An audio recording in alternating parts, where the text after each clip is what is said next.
Financial disclaimer. The information provided in this stream is for educational and informational purposes only and should not be considered as professional financial or investment advice. We are not licensed financial advisors, and the content presented here is based on our personal opinions and experiences. Investing in stocks and other financial instruments involves risk, including the potential loss of capital. Any investment decisions you make are solely your own responsibility, and you should conduct your own research and consult with a qualified financial professional before making any investment choices. The content we share on this stream may not be accurate, complete, or up to date. Market conditions and financial regulations can change rapidly, and we cannot guarantee the accuracy or reliability of the information presented. We do not endorse or promote any specific stocks, companies, or investment strategies. Any actions you take based on the content of this stream are at your own risk, and we will not be held liable for any losses or damages that may occur as a result. Always remember that past performance is not indicative of future results, and no investment is guaranteed to be profitable. Make informed decisions and consider your risk tolerance before investing any funds. By accessing and using this stream, you acknowledge and agree that we are not responsible for any investment decisions you make as a result of the content presented. You are encouraged to seek advice from qualified financial professionals for personalized guidance. Please invest responsibly and only with money you can afford to lose.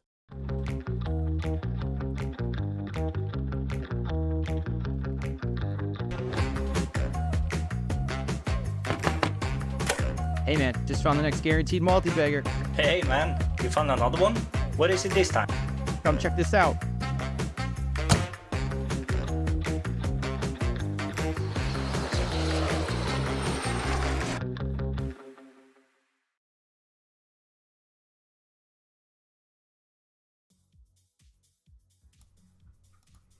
Hey everybody, welcome to the Laughing Stock.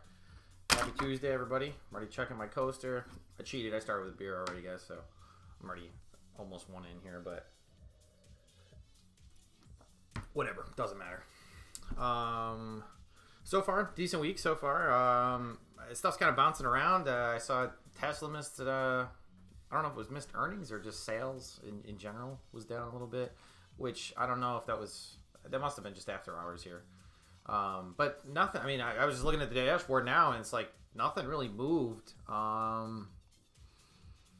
Blockchain was down a little, but I mean, other than that, it's really just some noise today.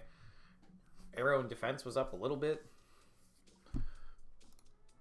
but yeah, really no news there. The portfolio, I had a decent day. Some of the stuff I actually had set had sugared. Hey, values in here. What's up, man? Welcome. So far this week, just have gained a few percent, which puts the overall total gain currently at about 8.25. So decent. We're getting there slowly but surely. Like I said last week, I've made some mistakes, and I'm sure I'll make more. But there is some interesting things I've been finding. It's just been tough. It's been tough to find stuff that I like. The metrics for me, it's been hard to even screen my metrics lately. Either stuff's just overpriced or I don't know. There's less stuff that I would hope looks good. And then of course I was going through my list, and of course of like the very few stocks that I do own. Where is it here?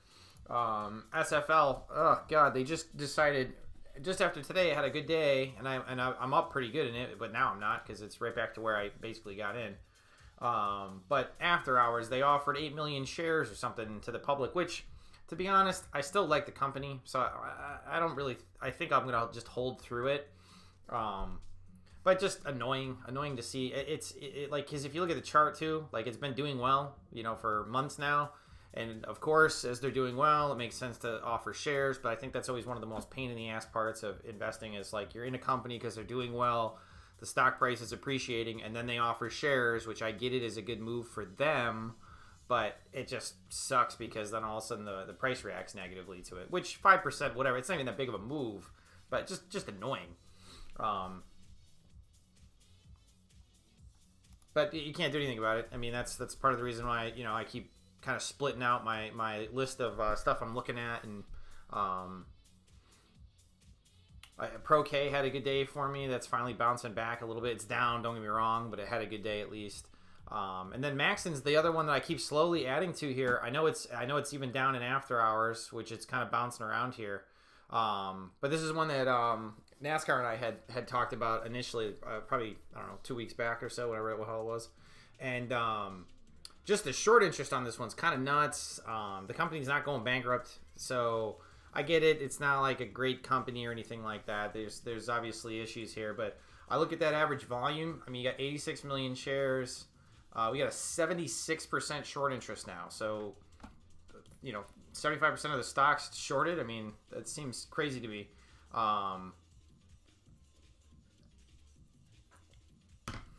And I mean, that's assuming that all the numbers are correct. And then,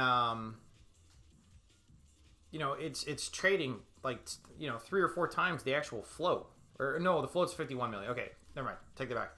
But still trading over the float amount, and it's that short. It just seems wild to me. Now, I get it's super cheap, and see, someone just bought because I'm talking about it. But I saw SunPower today, and granted, SunPower is basically going bankrupt. They've basically said that they were like halting operations. So I could see why this one plummeted, and if you go back, it did have a huge nosedive from here. But today was a great day for it.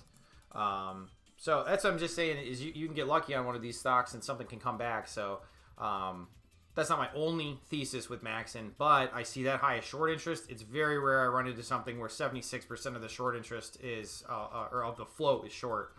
And the stock's 20 cents and it has pretty consistently good volume. So that's really what's interested me in that play. So we'll see where it goes from there. Value, have you been looking at anything recently? I was in EHTH and I actually sold that today, which had, I think it was up 13% or something today, so it was a good day. It's down a little bit, almost 14% today, but still.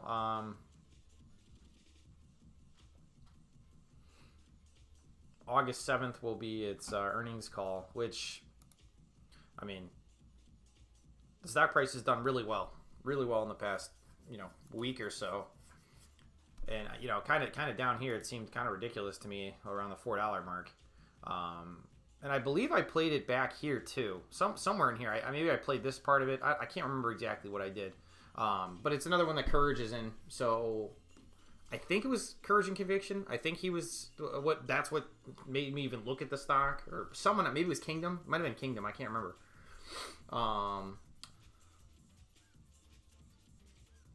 Oh, value. I'm just saying solar. I'm just saying because it's in the solar industry.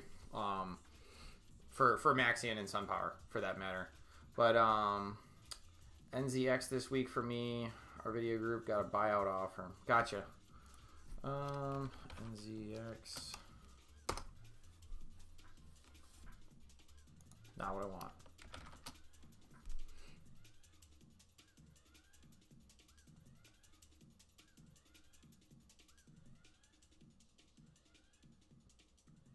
I don't want it, and ZX isn't popping up for me. Either way, doesn't matter. Yeah, and buyouts that's another one of the things that you just get lucky on. I was in Chew, or however you say it, last week, and same thing. Darden restaurants decided that they wanted to purchase it and just randomly purchased it right before that and had a massive gain from that. So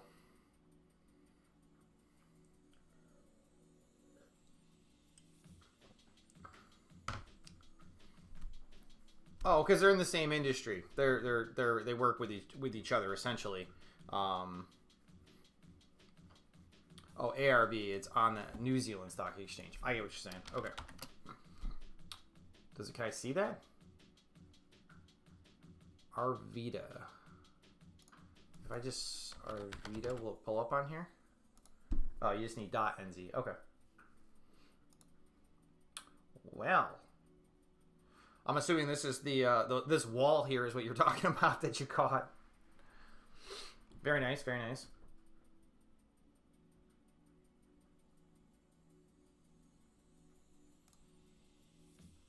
Yeah, I don't think I'd ever even looked at these guys.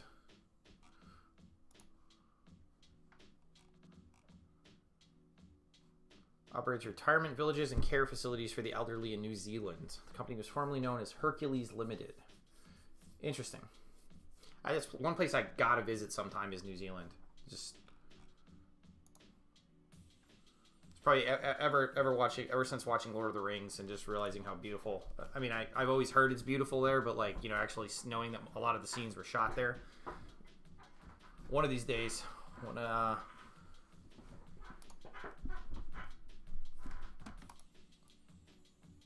when it all works out, I'll be traveling. But yeah, so what I'm going to do is I'll probably go through and do some screening. I was screening by my my actual movers in my dashboard, like the daily movers. It got messed up, so I updated this, and when I updated it, last time I had it where the market cap had to be over, I think, 20 million. And I forgot to put the market cap adjustment in there, so it pulled in everything that was up. So there, I was going through and I was going by the charts and stuff to try and find some stuff because a lot of the fundamentals were like kind of weak for me, which makes sense because a shitload of these are really small market caps. And not to say that I won't touch them, but still, it's a little hard when they're like, you know, like $3 or $4 million market caps. I mean, it's so small. So I ended up deleting my list that I was going to go through because I looked at it in hindsight and I was like, oh my God, I was like, all these are market caps are like below 10 million. I'm like, no one's going to want to look at those. I don't even want to look at those. So I'll have to just kind of go through manually and cherry pick through these. I should have known something was off because, and of course, all the ones that looked decent chart wise were the ones that had super low market caps because those bounce around so much. Which I get it, you can trade them, but I'm not trying to trade. I mean, I could do it just off the charts, but I just feel like it's. I've had better luck knowing the fundamentals behind it, which you'll see in my portfolio here too. I mean, there's some of the names that I'm in here. You know, some of these I've been holding on to now because they bounced around so much, and I probably should have just taken profit and gotten out. But either way. That was back when I was really kind of playing around with stuff, and we'll see what ends up happening. I did take a position in big, which is really more based on the chart in the point that we think that things will kind of pop back,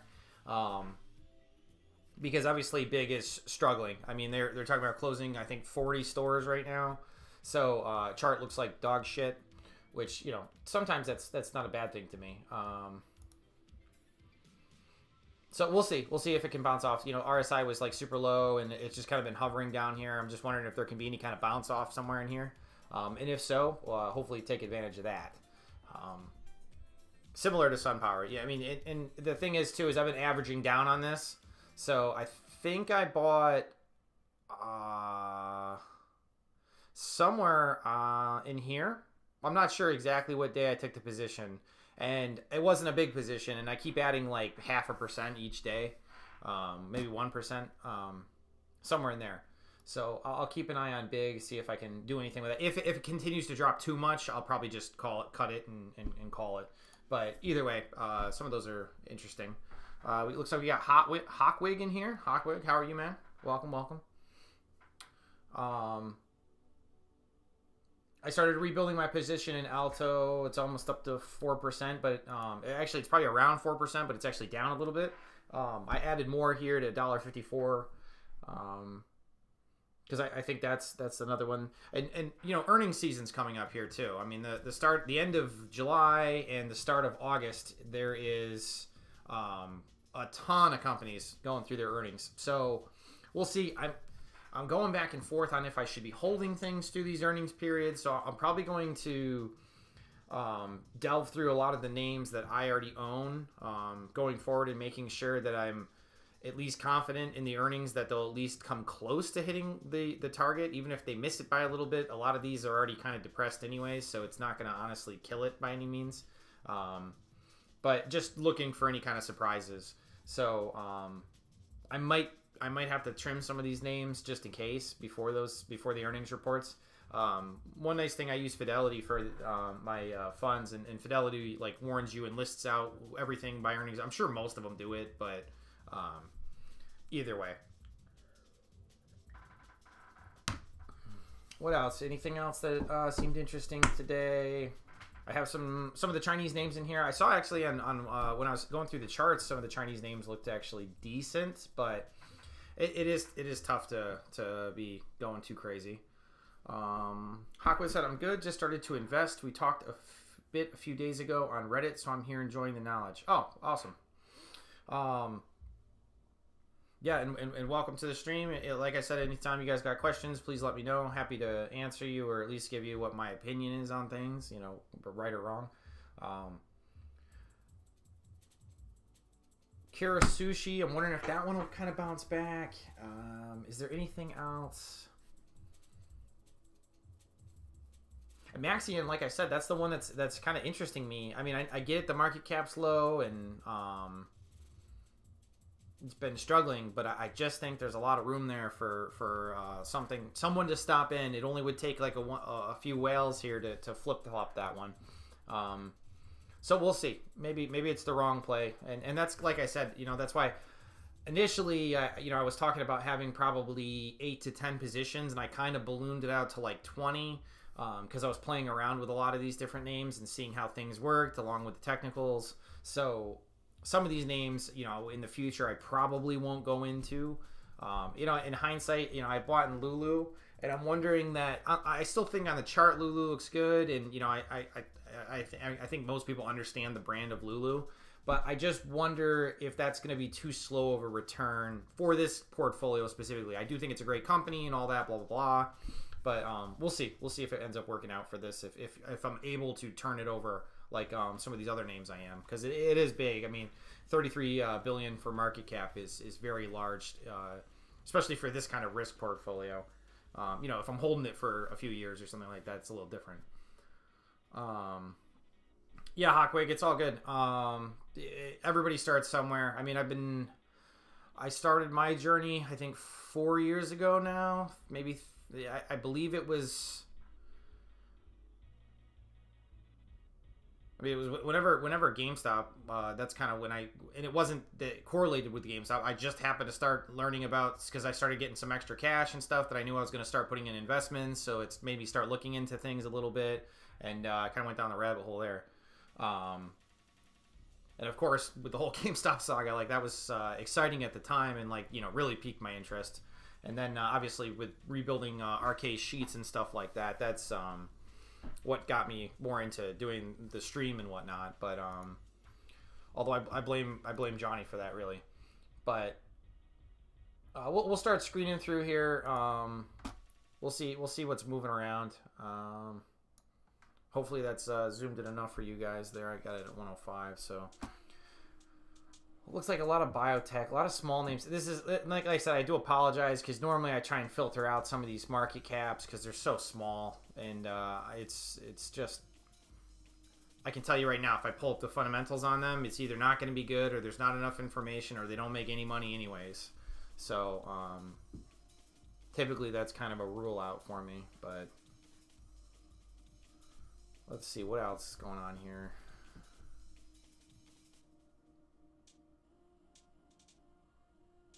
Like what is this? You know, it's literally market cap isn't even $1 million.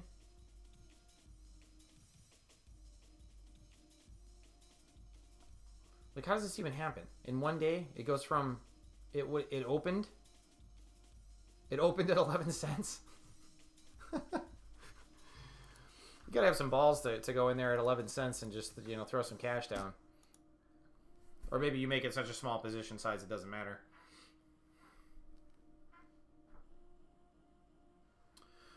Hawkwig, the benefit of the sheets is there's a lot of benefits of it. It's a way for me to stay organized, more importantly. But, you know, in your brokerage, sure, I can see my positions. I don't care about my positions. I want to know more about these companies. I want to know more about a lot of things. So, for instance, you know, the sheets are one way of screening through things. It allows me to kind of have everything essentially built. It's not a Bloomberg terminal by any means, but it's kind of like the poor man's version of it. So like here I have the dashboard, which kind of shows me what the overall market's doing, so you can kind of start here, and then from here too, we have it set up where, for instance, if I want to look at coffee, I can just click this and coffee will throw up the chart here for me So then that way I always have charts going, and I have a bunch of preset charts on stock charts here to let me look at things daily, yearly, weekly, monthly, whatever I want to do, even down to the minute. I don't really day trade, so I don't really use the intraday so much. Sometimes if I'm just bored during the middle of the day and I have a chance to look, I might check what it's been doing on the daily or the like a minute chart, but it's really just more because I'm curious, not because I'm using it too much. Volume, I use RSI, MACD, which if you don't know what those are just they're different indicators. They tell you, how overbought or oversold a stock is, and kind of the general momentum of the stock, in terms of its selling and buying. Moving averages, which just kind of show you what the price is doing over time. Traders get a lot more into like drawing pictures and looking at different signals with these things. I use it sparingly like that. I'm much more interested in just kind of like standard deviations from the means and looking for mean reversion, which is basically just saying, like, say something trends at like $5 on average. Well, if the standard deviation from there is like $7 or $8, then usually it trades within that range. So if something's low in that range and the story looks good and the fundamentals look good, that starts to interest me. That's where I'll take a position. Now, I'm not, obviously, in this portfolio, I'm not like a traditional value investor in terms of like I'm going to buy something and hold it for 10 years. Number one, no one wants to watch that on a stream. Well, maybe someone does. I don't know. It would be harder for me to sell that to people on a stream just because it's like, sick, I bought this. I'm going to hold it for 5 years, guys. I'll talk to you again in 5 years. In this portfolio, just because we're trying to kind of increase the returns, we've tried a few different things on here. Historically, I've had really good results focusing on fundamentals, which is why I stick with that as my basis. But on top of that, too, just in terms of turnover, with a dashboard, if you go to the portfolio here, I've been kind of swing trading a lot with these names. So sometimes I get in something and I'm out within a few days. Other times, some of these have been holding for a few weeks now. And at the longest, I'll probably not really hold something for like months at a time, but I'm going to trade it in that time period and try and play it that way. And it's really just more specific to this portfolio just because it's a higher risk portfolio and I'm trying to get outside returns.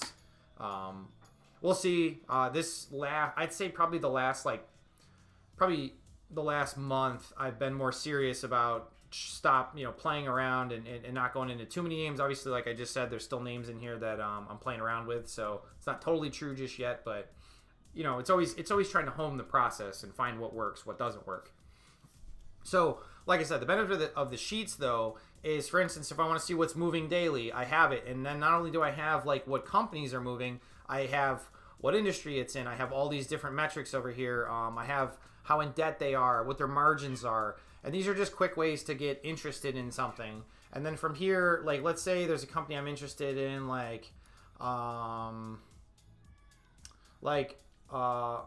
Hollow here. Say this one looks good to me. I can go over to my fundamentals here and just type in Hollow. Hold on, I gotta click enable on this. I can type this in, and this will dive right in. This is I use what's it called? Share Radar for my data, and Share Radar sends me the information for the company, which allows me to look at it over time and see how it's performing and really break it down into metrics.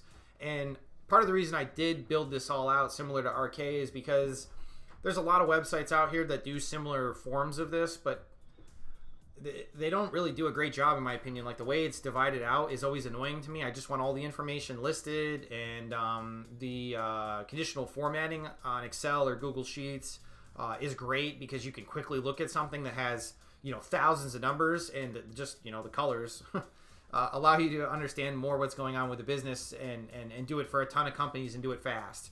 Because that's the thing is, as a retail trader, this isn't my full-time job, so when I'm looking for something, like I'm trying to look at hundreds of companies. If you look at my database here, I have, I'm not even sure what I'm up to now. About 1,000 companies I've looked at, and this is my notes that I've put in. So every time there's a company I like, I can put it in my database here and put some notes in, put some fair value type stuff. And that way I can keep track of stuff. And then, like, if there's something like I haven't looked at in a bit, I can go in and look at it and be like, okay, the last time I looked at this was, like for instance, what is it? TBLAs, Taboola. It's communication, price is 341. Last time I said it was a young company. It's a tech company. It has foreign risk. And I thought it needed more. It wasn't that interesting to me. And this was in 228 of 23. And I put fair value on the top side at 317 back then. Obviously, it's appreciated more than that. So I was wrong on that aspect. And it gives you an idea of I don't know, I probably looked at it, where was 228? And I tend to look at stuff close to lows. So, the chart here, probably somewhere in here should have been a good signal. And that's why I started taking the technicals into consideration, because I'm not going to lie, a lot of times you see stuff like this kind of pull back and it gets down to 52-week lows. And if the fundamentals don't look like it's going to die, the market could reprice and put something back together. So sometimes you get like a bullish signal here. And, if you happen to catch it somewhere in here, we're looking at a very small time frame. We're looking at November 7th to somewhere in January. And, if you can capture any of this move, I mean, this is a double in the course of a month or two. So that's the trick. That's what we're trying to do, is find anything that shows you ways to find companies that are moving like this. It's not easy to do. And even when you're right, you're wrong. And when you're wrong, you're probably going to be right. So that's the way you hedge that, is in your portfolio management, the size of your positions, that kind of thing. But yeah, that's a long way of saying that's why I use the sheets. So I hope that makes sense on why it made sense to me to take the time and effort, because don't get me wrong, it took me probably a good year to build out these sheets to the way like I wanted them, because it's just, there's a lot. And the other really good thing that I liked about it is my knowledge from investing improved so much because of when I'm building these out. You had to understand what you're doing. You had to understand, like, what are all these ratios? Like, as you're building them out, like, I don't even know what they meant initially. So you're just sitting there, like, learning as you're doing it. So it's just a good way of teaching yourself how to invest and what all these things mean and why they matter, why they don't matter. And then ever since it's all built out, then it allows you to just kind of play around here, which is kind of what Johnny and I've been doing with these accounts. Is we have separate accounts besides this that most of my money's in. But for these ones, just ways we can find, quicker returns. The thing I'm working on now is I'm reading a few books on options. So hopefully that will, oh my gosh, my cat is so loud. I'm sorry. I got to shut this door.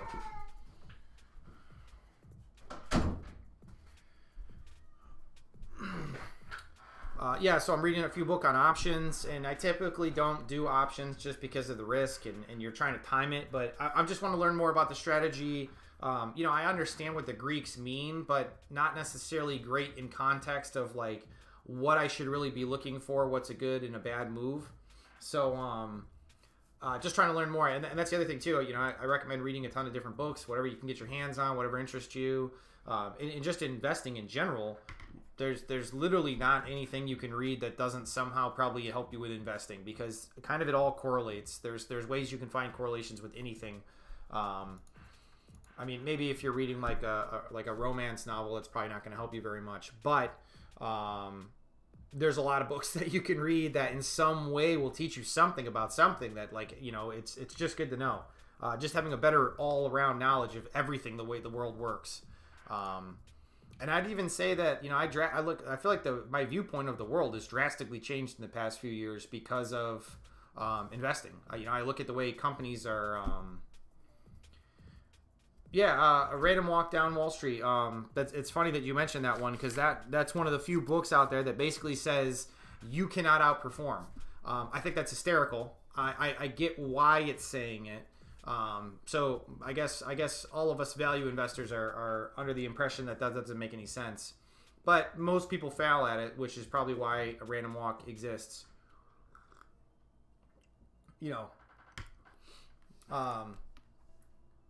But it's a good book, and to be honest, most people probably don't have the time and or don't enjoy investing like I do. So if you don't, honestly, I hate to say to everybody to passively invest, because I've also heard a lot of counter arguments on how dangerous it is if everyone's passively investing. So there is possible downsides to it, but you know, even Buffett, you know, they just say the best thing most people should do is just invest in some indexes. You know, not one. I would spread that out across a few different things, and possibly with a few different derivatives in order to make, you know, cash from different ways without, you know, just kind of hedging where you're making your money. But historically, stocks have performed, and if you invest in the S&P and you get 10% a year, you can make a pretty good retirement out of doing that if you're consistent. But the goal with this, obviously, is to outperform that. So, you know, like when I go back to the dash here and go to the portfolio here, you know, my goal obviously is to beat S&P, and my total gain since I've really been working on this in this style is at 8.24%. Now, don't get me wrong, that number's going to go up and it could go down easily.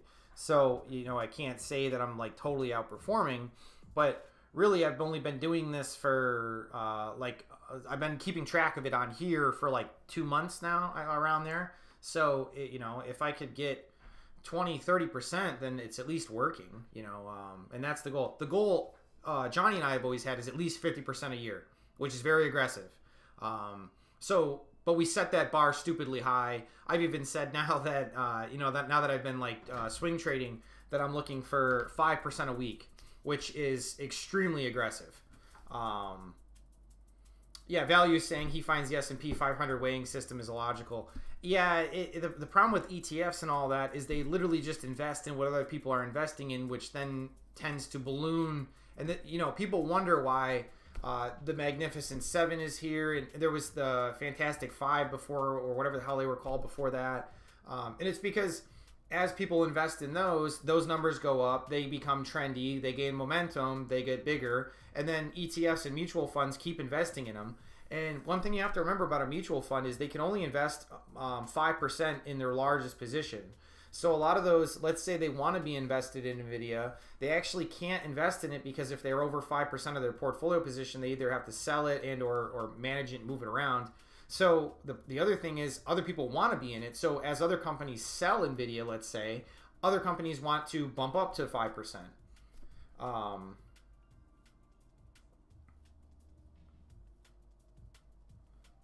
Yeah, Hawkwig.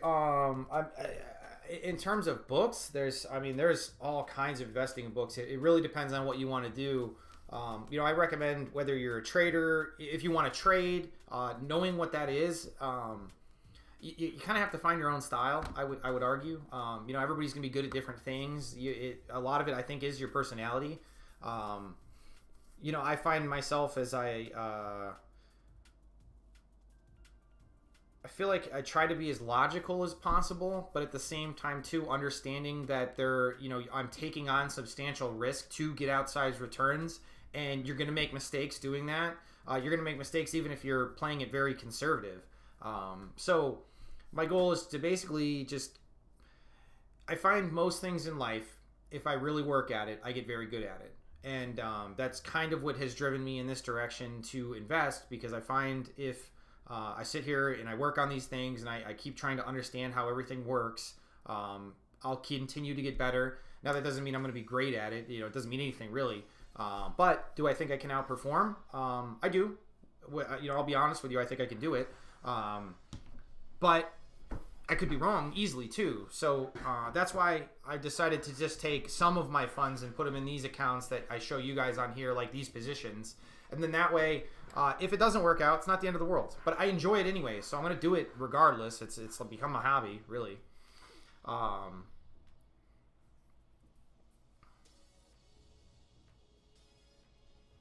Yeah, Value's bringing up other ways that the weighing system works. And yeah, it's not a perfect system by any means.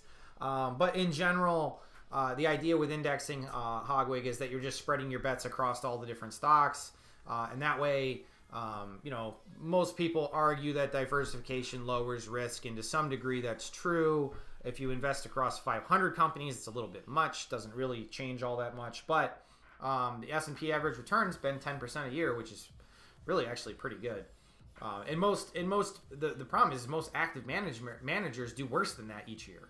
Now, it's harder as you get bigger. that's another huge advantage we have. Is we're I mean, as a retail trader, I can get in and out of something in a day. You know, if you're a huge fund, you don't have that ability. You know, if you're managing $100 million or more, you don't have that ability. But you know, if you're managing tens of thousands of dollars, yeah, you can buy and sell stuff pretty quick. It's not that hard to do. But yeah, in terms of books, first off, Hogwig, what I try and do if you're really what I would say essentially like new to this, understand there's a few different styles of investing. You can just look them up, like go on Investopedia and look up like different styles of investing. They'll list them out for you. They'll list value investing, passive dividend investing, index investing, day trading, swing trading, blah, blah, blah, options trading, and learn what those different things are. And then from there, you're able to find ones that interest you, and then just kind of get a few books on that subject and start there. You know, I mean, there's you know, the Warren Buffett way, like, and that's specifically a book. I'm not saying that book, but I'm saying his idea of value investing and basically buying wonderful companies at a discount. That, you know, I think that's a great place to start. But not everybody's a value investor. You know, that's going to click for some people and not for others, because the idea there is you're buying stuff that's on sale essentially, and you know, you're looking for things that pull back for poor reasons essentially in the marketplace, because the marketplace will always go up and down because of psychology and humans. But it's hard to say one book to you because there's so many options. I mean, I'm trying to think of good starter books. But it really depends, because if you want to be a day trader, I don't want to... Yeah, 100 Baggers, that's actually when I was thinking of value. Because 100 Baggers is nice because it teaches you the concept of staying with something in the long run. It's really important to realize that, like, so many people think you're going to get rich from day trading because you're so quick getting in and out of things. And that's not true. That's actually... You actually increase your risk by doing that. Statistically, it's harder to make money in the short run than it is in the long run. So if you're someone who holds a stock for longer periods of times in businesses that you understand, it's historically a great way to invest. And I do have a portfolio that I basically strictly invest that way, which has a majority of my funds in it as well. So I appreciate value investing to a deep degree.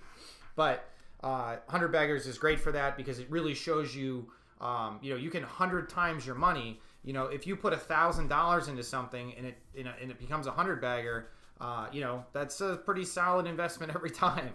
And they're rare, but they're out there. It's not crazy, but it's very difficult to hold stuff for that long. So just kind of a mix of different things you have to think about when you're going to invest. And then in terms of like stuff that, you know, I'm looking at quickly, like one thing I love in here, I love the insider page I have. So this page I pull in from Open Insider, which is just a website that basically keeps track of anytime anybody from a company, usually like CEOs or whatever, or bigger shareholders buy. And it just kind of gives you like a heads up, like Newsy, for instance. I was just looking at this chart just before. And someone just bought here, which is interesting to me because this is a chart here where the whole chart kind of looks like shit. Hold on, I'm just going to let my other cat out. I don't know what the hell's going on with these animals right now. Alright. And now my dog wants to come in, so whatever. I'm just going to have a circus in here today.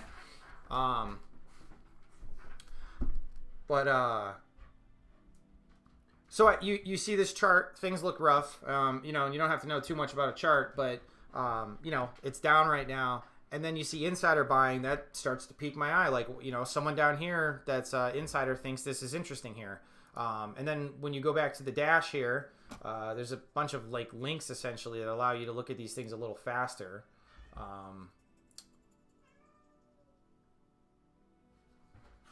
Let me just go to Open Insider because I actually don't have the link here. I have it in my fundamentals, which I guess actually I could just pull it in here.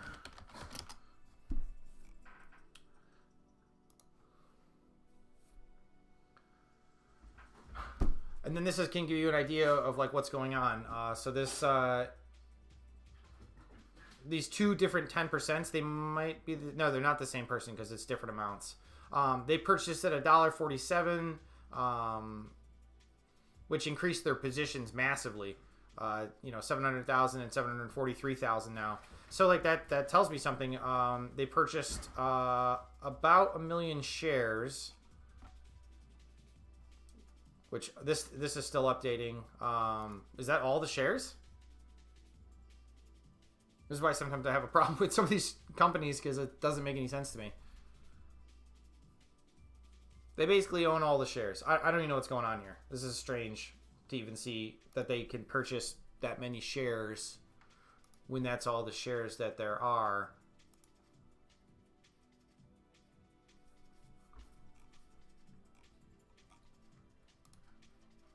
Now I'm just confused, because how do you purchase... How many outstanding shares? There's 2.39 million. Okay, so I don't know why my number says 1. Unless they offered shares or something. Or there's options or something. It gets convoluted on why that can actually happen. Hogway said, right now I'm looking to invest for long terms using DCA. Little by little, I would like to learn swing trading for the fun, but it seems more intimidating than just DCAing some ETFs like I'm slowly doing. Yeah, I would agree. Value Investor says the little book that beats the market by Joel Greenblatt's great. Peter Lynch's books are really good.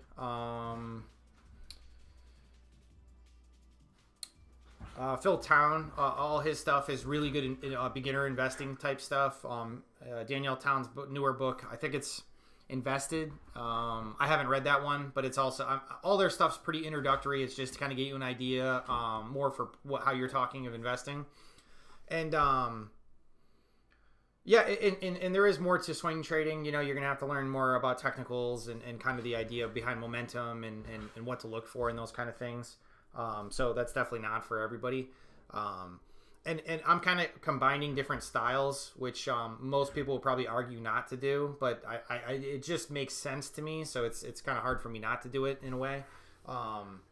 And so far it's been working out okay. So, I'm not gonna, it's been a small amount of time too, though. That's the bigger thing too, is you got to see how stuff works on a much longer time horizon. 3 years from now, if I'm doing this and my gains are still what they are right now, then it's fine. It's working. But we'll have to see. It's hard to say. But yeah, I mean, there's even if you just Google good books to start with investing, I mean, that'll come up all with a bunch of like the common ones that Value and I would probably recommend to you.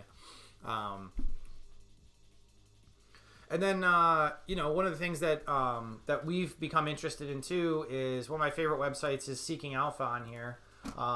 And you do have to pay to use Seeking Alpha, although I think it's definitely worth the money. But you can follow analysts on here, and these are people who do write-ups on different things. So if there's something that you see that you respect someone on, you can go into that and just kind of see what they're talking about. So for instance, if I wanted to look at this Cafe de Coral, they put the whole article on here and it tells you all about kind of what's going on, gives you an idea so you can kind of quickly get yourself up to speed. And then you can look at the comments and see what people, if they agree, disagree with the article. Learning what the filings are. That's another big thing. Like learning what a 10Q and 10K is, and what 8Ks are. I'm trying to think what the book was. Let me see if I can pull it up. I have a lot of the books I've read on a list here. And one of the ones I really recommend for learning like how to read a balance sheet and all that stuff. Let me see if I can figure out what the name of that one book was. There's a few of them that are really good in my opinion, but actually just going through this list just to mention some ones.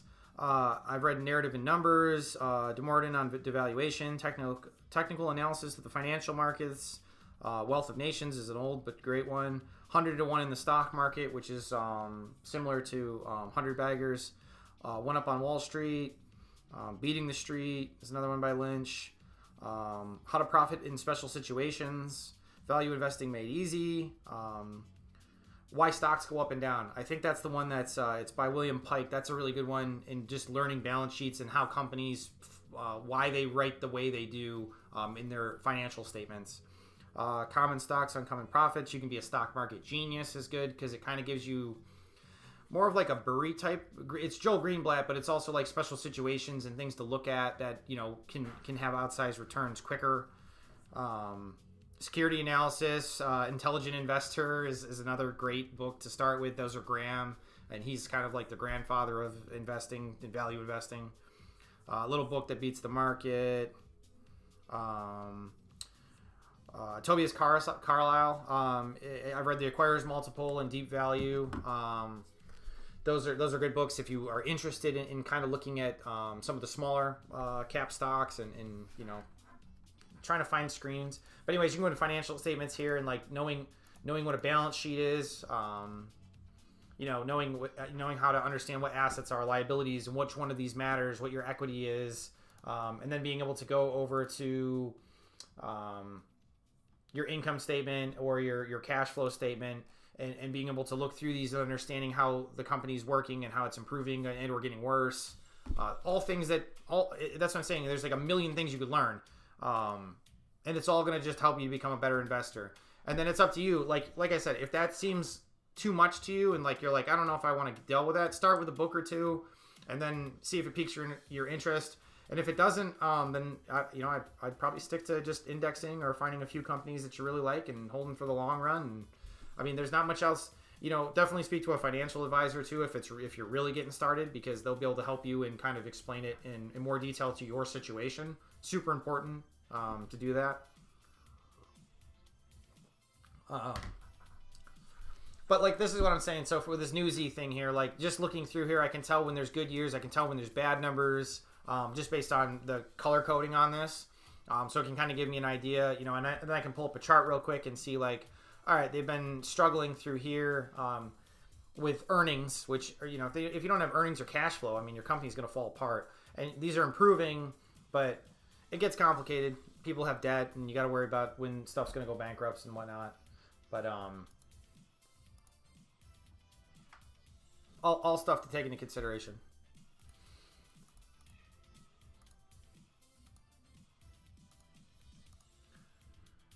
All right, where were we?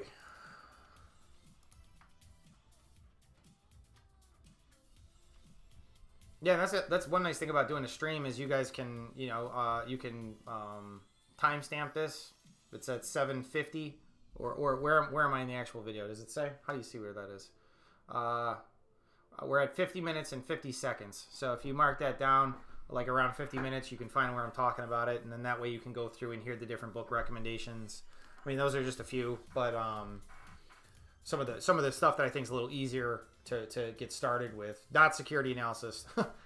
I wouldn't start with that one. But it's a great book. It's just, it's a lot.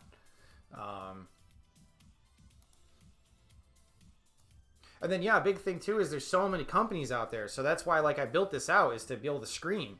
So like I can go through here and see like, all right, Fanwa, whatever this is, it's insurance. You know, it's trading cheap on book value. It's got some cash flows, has earnings. You know, maybe this one interests me. I'll take a peek at the chart maybe. Like, okay, it's been jumping off a cliff, and it looks like it's finally starting to bounce back here and on some pretty solid volume actually. So you know, maybe that's a one to pull in. And then from here we can pull them in. Now insurance is a little more complicated, well, just because the business is different. It's not like insurance, utilities, REITs, there's a few different banks. You have to look at those companies different. So that's also why it's important. A lot of people you'll hear argue that you should stick with your circle of competence. And I would say initially that's a fantastic thing to go by, is your circle of competence, which basically is just saying like, stick with things you understand. If you start reading or looking at a company and you're like, I don't understand what the hell I'm reading or talking or what they're saying, probably not a good one to invest in right now. That doesn't mean I'm not saying go out there and read everything you can and learn it, so then you could invest in it possibly, because that's really should be your next step. But initially, you know, like let's say you work at like a retail store. Let's say you work at Macy's, and you kind of know what's going on with Macy's. That's probably a good one to start with because you already have some idea of how the company's going, and is it worth an investment? And now that you know Macy's, maybe you know a bunch of the other kind of retail stores and how they work, and you can compare and contrast them easier than you could jumping off and looking at a semiconductor and being like, I don't know anything about semiconductors. Like, probably not a great place to start then for you.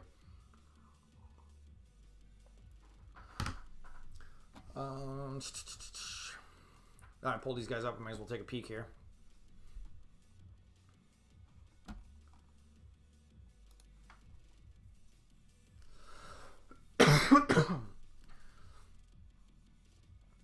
These guys actually have pretty low debt. Where are they out of? Independent online to offline financial service. Oh, in China. And that's another thing too, is like the data sometimes, Hogwig, is kind of questionable from China. They don't have to file, and like they don't have to necessarily be audited, kind of like they do in the United States. So it's not as clear cut sometimes. And don't get me wrong, you can still find fraud in the States, but it's just less. But like, for instance, okay, so like, it's going to be tough for me to know what's going on with this company right off the rip, which is why we can pull up Seeking and see if anyone's talking about it. Details plan to go global, expand into high-tech healthcare. They're doing buybacks right now, which just as a stock's usually a good sign. So they're going to buy back some of that stock, which just increases the value essentially of the stock, or that's what it's supposed to do. So that's why you're seeing the jump today. And sometimes it's good just to know that. Like, I might look at the chart here and see that, someone quickly looks at this. They're like, oh, wow, it's up 18%. Like, this must be a great company. Well, either that or there's some decent news. And maybe this is overbought now, or, and that's kind of up to you to determine what the value is there and if you want to get into something like this. But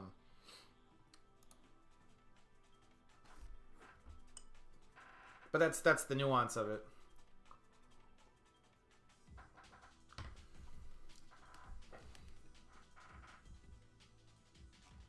And when is this from? This is from February. So what was the chart in February?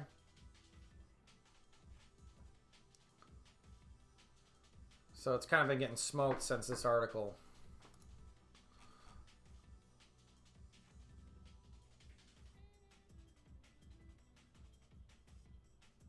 Which I'm kind of annoyed when they don't tell you if I don't know if he's saying it's a buy or not.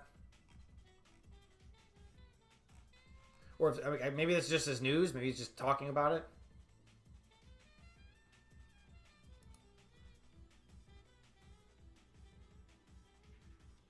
Or he's just literally commenting on the news from another website. I mean, it's not really an article, but whatever. But, you can find analysts that you agree with, that you like. I think Twitter or X is good in terms of that you can find people that you see or have success, and then you can watch and see what they do, and you can learn a lot from people who've been doing this for a long time. I listen to a ton of podcasts to help myself just kind of vary how I think of things, because everybody has different kind of ways they look at stuff.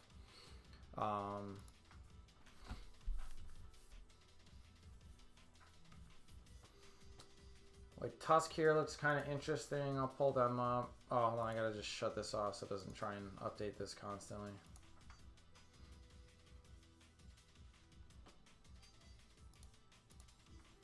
We're pulling VSAT.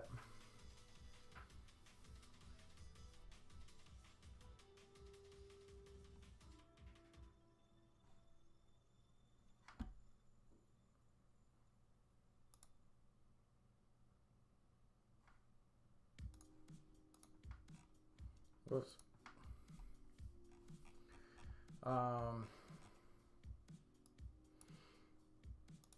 And like I said, today was kind of a quiet day in terms of the overall market. Some stocks were moving, but I have these in reverse. There's something like every time I have to change something too, and that's a problem with some of these sheets, is like when there's something that changes, I must have accidentally had this go backwards, but whatever, it doesn't matter. Just know that these ones had bigger losses, which, if that's the way the website did it, I understand why, because you know they're doing it from positive downwards. I'm just not used to looking at it from this perspective, but it's fine.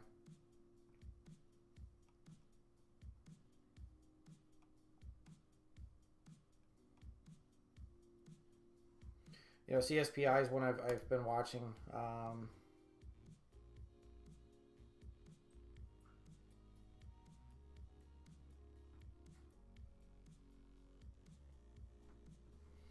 That actually doesn't look that bad.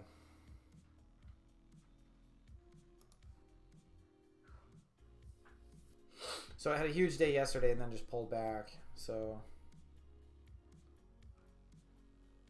but sometimes, and this is like something you'll learn on the charts, is like you'll get these days where it pops and then pulls back and then it continues to run up. So trying to determine how high something can go makes you can ride the momentum of it, which is a different style of investing too. There's a lot of people who just invest in momentum, and they really don't care anything about the company itself. It's literally just them in the numbers.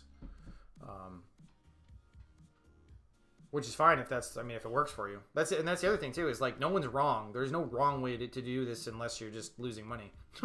But if you're making money, however you did it, unless it was shady, you're doing something right.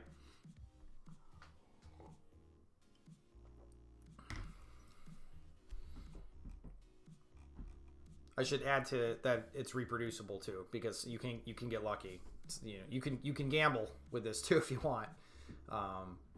And the goal is to avoid gambling, essentially. I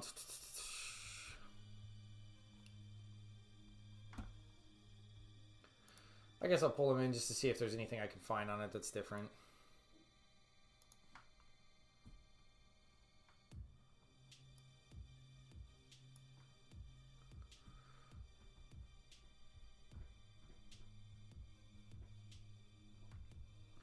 You know, in this, I tend to look at stuff that's like the highest I'll go is maybe like 6-7 billion in terms of market cap size, just because those tend to give slower returns. 5 billion, that's on the high side for me, or larger side, I should say. I tend to not look at a lot that has to do with financials, utilities, REITs, biotech, that kind of stuff, just because biotech's really hard to predict. And financials and utilities tend to be really slow growers, kind of along with REITs. REITs are much more dividend type investors, which just are real estate investment trusts. So it's kind of like a way of playing real estate without actually having to buy properties yourself. But sometimes they get really mispriced and they can bounce back really well. But it's pretty rare, to be honest. A lot of times those are really slow growers.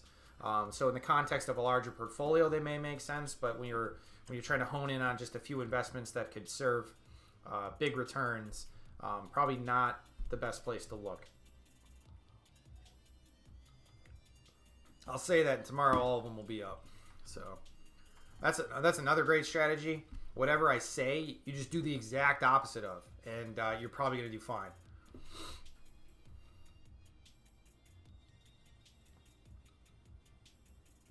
I'll pull up this RGP. Let's see what's going on with them. Is Tile Shop just continuing to run up here?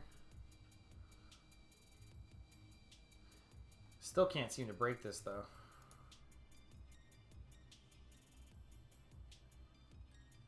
I mean, there's something to say for these charts, but unless it's trending down like that.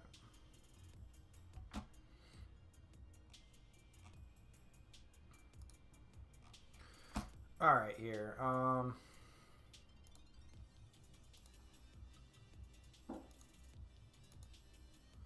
gonna update these, pull in these names, and then I guess we can start going through these. And yeah, I'm basically a bachelor this week. Everybody's away. It's just me here with the animals. I actually started the stream a little early today. I usually start at 7:30. I was going to start at 6:30, but then I got just looking at stuff and playing around, Everything always ends up taking longer than you expect.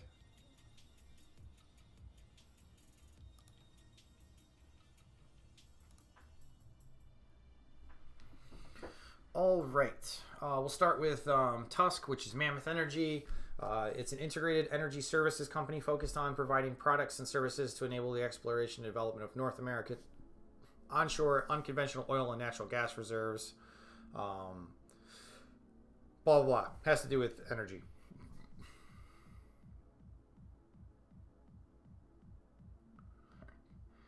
Value says KARO in a screener. So what I'll do, value, is I'll throw this in just my ad hoc one. And, or KARO, I guess, would it be? I was going to say, I know I've looked at them, but it's probably been a long time. And that's the other thing, too, is, like, you can kind of reflect Hogwig. Like, part of the nice thing about having, like, my database is, you know, I think this, like, it's crazy. You know, 5 months ago, I would have told you I was getting decent in investing, and now looking back, you know, I think I'm even better than I was then. And you know, looking back 2 years where I thought I was okay, you know, it's just there's just so much to learn. You just keep getting better. Hopefully, you keep getting better. You at least learn more, whether that's beneficial or not. But you can go back and see what you thought of something last time, and then realize where your mistakes were, what you missed, what you got right. It's a good way to kind of like see how you're improving. So anyways, share count's holding steady. Revenues are way down. Book value is holding around 9. They must be pretty low debt because their book value is pretty solid.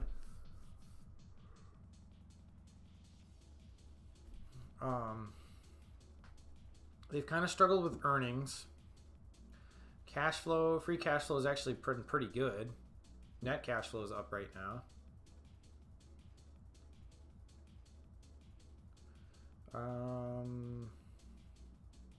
Looks like they sold something off a little bit. CapEx has always been historically pretty low.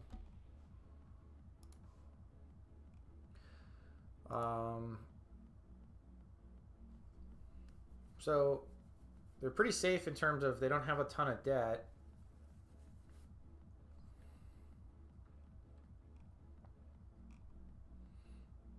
They've actually been paying that total debt down by quite a bit.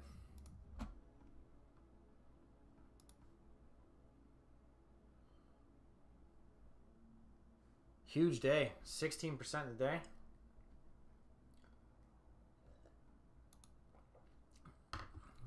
So they had a huge settlement, it looks like. Post-market Monday, after saying it expects to receive $188 million in proceeds from a settlement agreement with Puerto Rico Electric Power Authority and the Financial Oversight Management Board for Puerto Rico. Said it plans to use part of the proceeds to pay off its term credit facility, which had a $49 million balance. So they're getting $188 million. Holy shit. What is this doing in after hours? Is this way up?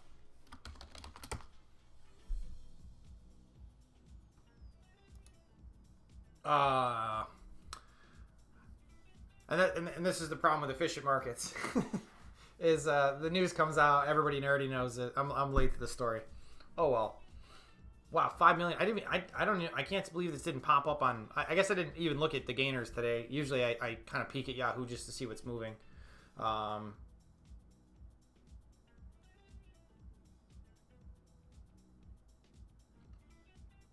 So it looks like in the pre-market, everyone's going nuts with that news. But this is the thing. So, okay, they're going to have $188 million. They're going to spend about $50 million of that to pay off their debt. So they're going to have zero debt on their books. And then they're going to have $130 million to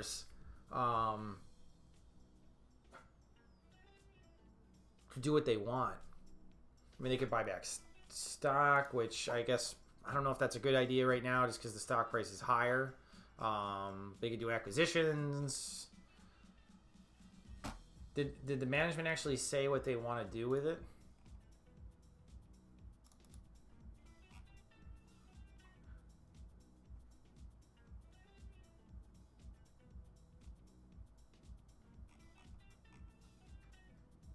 These guys are saying that they sold that claim to an insurance company.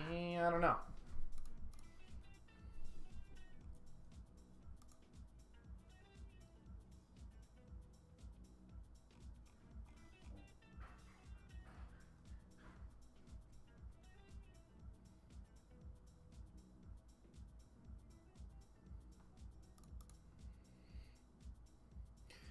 And like you'll get used to too, like some of the names in here, like Stavos. If he's looking at something, it's probably deep value because that's kind of where he tends to land.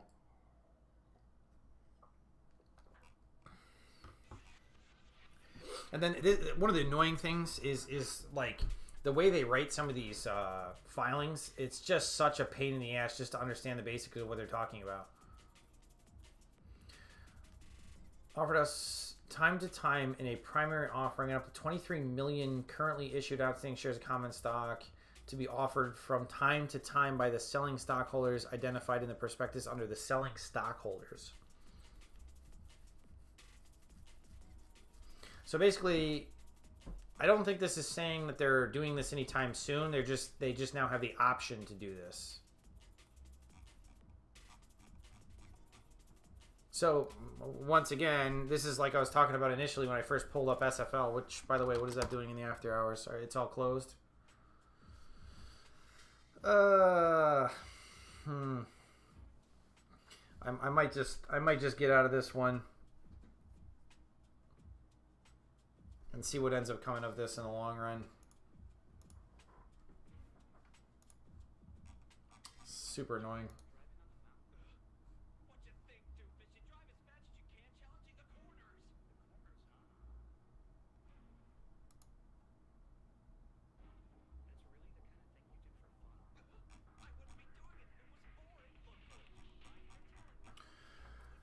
He wrote this on July 19th, huh? Hell of a timing.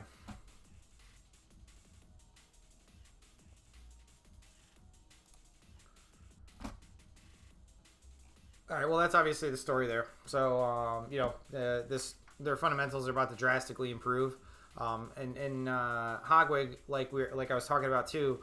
So like numbers like tangible book and all that, these are going to go up because they got extra cash on the books now. They don't have it. Like this number here is the money that's left over that they owe essentially to debt. That number is going to be zero essentially, and this was going to be extra cash that they have. So now it's going to be a company that's strapped with a bunch of cash, which they can use to, like I said, buy back shares. They can pay dividends. They can reinvest in themselves. Those are all things that you like to see a company do. Usually is bullish for a stock. Some companies just kind of throw away the money and squander it. So there is that could happen. But other than that, looks all right.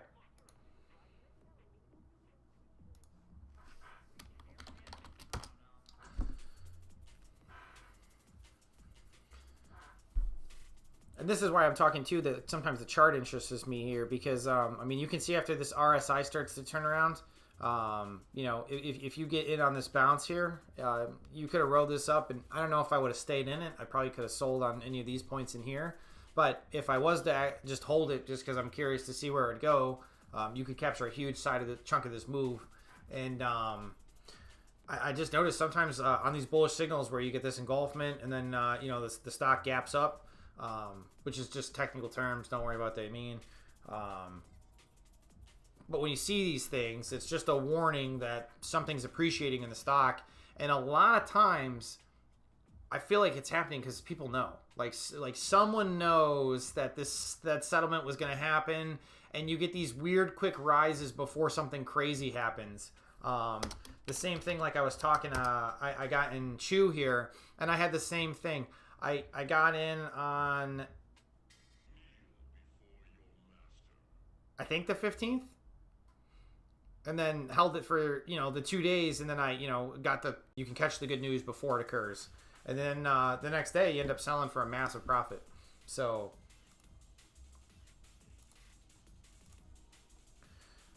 but let's go with KARO. It's not a very old company. It's only been around since 2020-ish, or at least it's only been public since 2020. CarTrack Holdings Limited. Its segments include CarTrack, Carsicum, and KARO Logistics. CarTrack is a provider of an on-the-ground operational Internet of Things SaaS service cloud that maximizes the value of transportation operations and workflow data. Carzuka is a physical and e-commerce vehicle buying and selling marketplace. And then KARO Logistics provides a software application enabling the management of last-mile delivery and general operational logistics. So, all has to do with kind of with transportation and more the software side of things. They have a few different products that they basically offer. Share counts held really steady here. Revenues are up. Margins looked pretty steady. I mean, there's a little red in here, but it's not like crazy bad or anything like that. They're sitting on a bunch of cash, like I was just telling you. Book value has been slowly increasing, which is kind of just the general value of a company. It's not true, but you could basically sell a company and get that per share. That's kind of the idea. It's not true at all, but that's just a basic way of helping other people understand it. They pay a really good dividend, 85 cents. Oh, the price is $35. Well, it's a decent dividend. Don't get me wrong. It's not as good as I thought initially. Up here, it's telling me that based on all these different metrics, which you don't have to worry about, these are Hawkwig. It's very safe. Has good earnings, and the earnings are increasing. Values. He likes to point out a lot of good companies, things that are turning around. He likes to throw tickers my way right when they get interesting. So it's always worth taking a peek at things when he mentions them. By the way, Value, so you said you saw KARO in a screener. What was your screener, if you don't mind me asking? Free cash flow positive. Cash flow from operations is positive.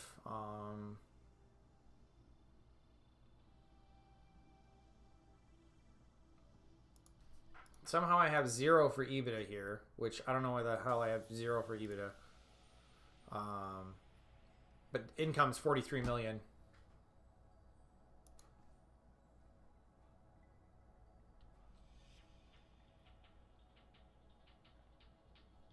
They have very low debt, if that's even debt. So let me just pull up their...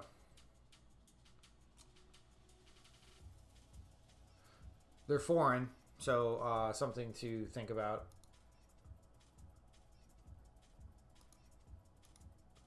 I know that because it's a 20F, not a 10K or a 10Q. And I should have known, like the name's Karzuka. Like that's a foreign word anyways. Or it probably sounds correct in a foreign language.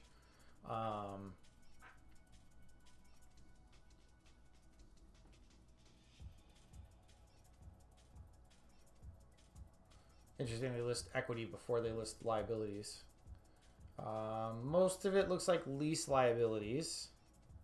They have a small term loan. Lease liabilities.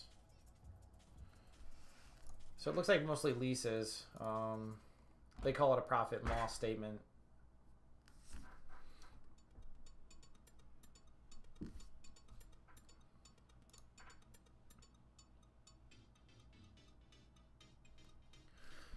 Value saying he uses a few years of return on equity greater than 20%. Revenue growth is 10%. High insider ownership, and market cap is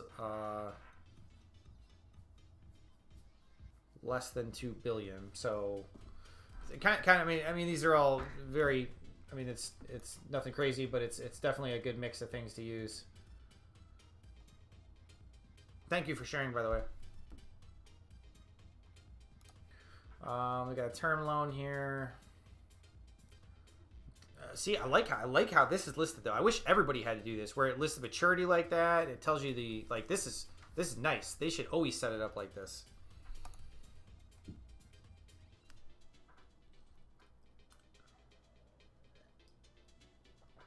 They're even paying this down.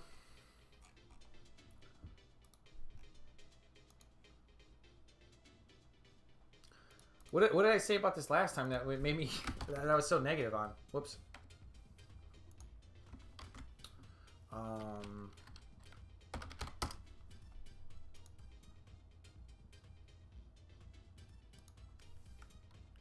Oh, I looked at this, and I looked at this 2 years ago. So back then it was probably just too young. I probably didn't have much to go on.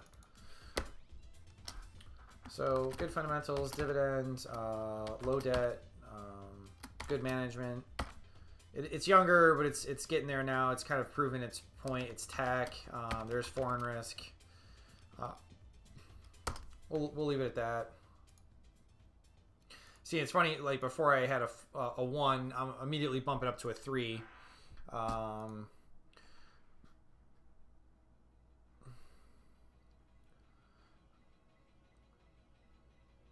don't see much of a margin of safety here. The only negative I see immediately value in Hawkwig is if you're still in here. I don't know if you're still in here.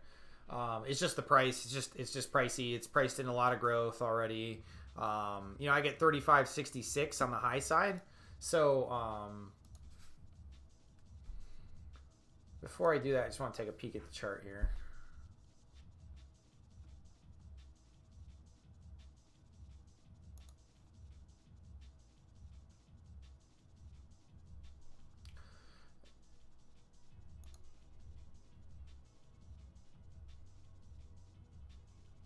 And actually, last time I looked at it, I said 19 was a buy.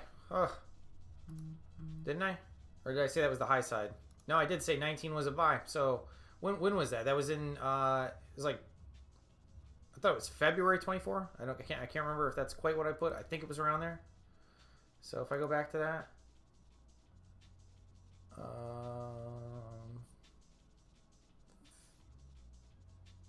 I probably just didn't pull it up because actually back down here, and then it did cut up. But even back then, I actually called it pretty good. If it was in that time frame, I can't remember exactly what it just said, but somewhere in here, the stock did come right back, and I'd say this looks like a pretty bullish run that it's on right now.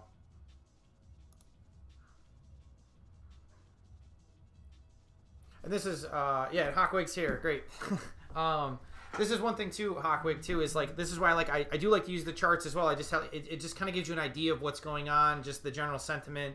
You know, I see what I like about a company by looking at the value side of things and the fundamentals, and then I can go to the chart and see how is everybody else also appreciating that. Are they and something that I've learned that's super important is, regardless of how I value it, there's growth investors, there's momentum investors, there's people who short companies.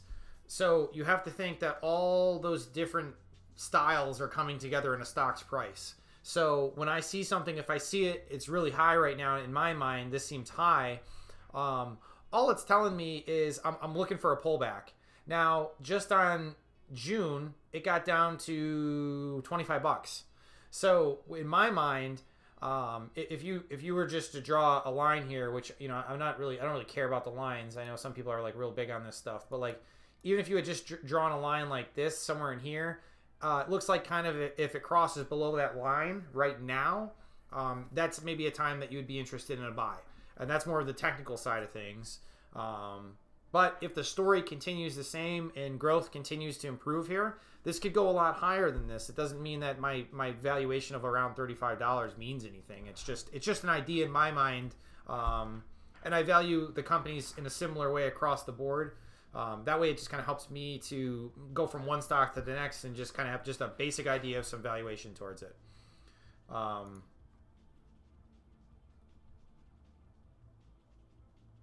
So yeah, value, I would just say I kind of want to pull back here. And just on that chart, I'd probably say around 28 to me looks interesting.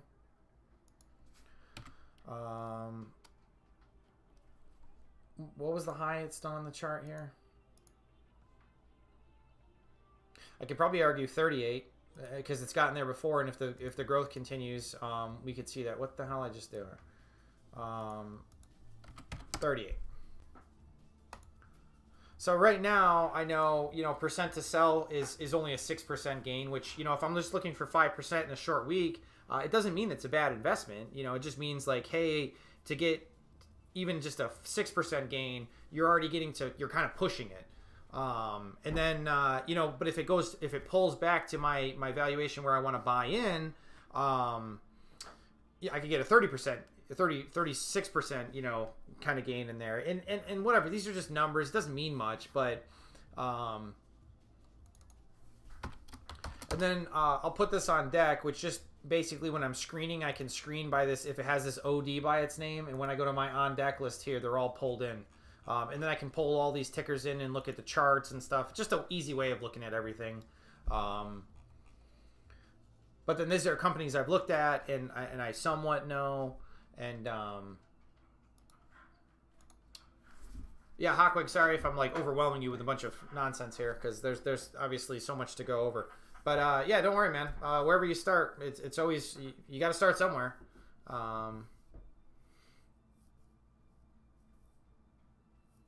Yeah, and don't get me wrong. For the longest time, I didn't really use any kind of technical analysis. I've since drifted from that, and I wouldn't say I rely on it, but I use it. And to be honest, I did a lot of backtracking, and after going through, looking at like years of information, I'm like, if you could have just basically looked at the chart and came to the same conclusion I would have upon spending hundreds of hours of work reading and learning all this other stuff. So there is something to the charts. I'm not going to discount them. But this is kind of what I do. That now that one's in there and I got it on deck, and it'll add into my on deck list. And every once in a while, I'll take a peek at that when I'm looking for something to buy. Because that's the thing, with especially with a little bit faster portfolio turnover, is as I sell stocks, I start to accrue some cash, and then maybe I want to average down in some of my positions, or if I have enough cash, I'm going to start looking for my next position to take. So this now gets added into that list. And then the only other thing I wanted to check on KARO, did I already pull it up in here? I didn't, but let me just pull it in here and see if anyone's saying anything right now. Optimistic near term. This is from May 22nd, which was a good call. March. Even from there, it's a good call. Wow, these guys both wrote articles on the same day, huh? It's got to make you feel good when some other guy said like the exact same shit as you.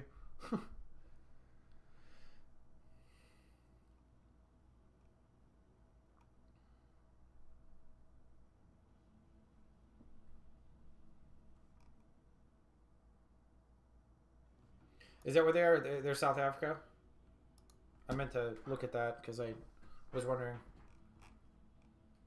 No, they're out of Singapore, but do they operate for connected vehicles in South Africa, the rest of Africa, Europe, Asia Pacific, Middle East, and the United States? All right, so they're kind of all over the place.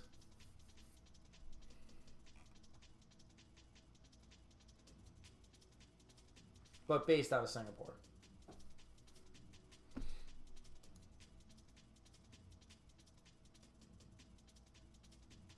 And pretty light volume. I mean, they don't trade a ton of shares.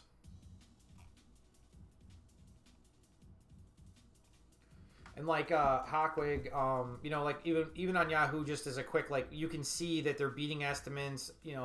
Earnings and revenues are increasing slowly over time here. So even if you don't have like a data service that I use where you have it all mapped out, like you can go on one of these things real quick and just look at this and just be like, this thing's performing well. Which, I mean, same thing. You can look at a chart and be like, all right, a year ago it was, around 20 bucks. Now it's at 35. So there's a bunch of different ways to realize things are going well for something.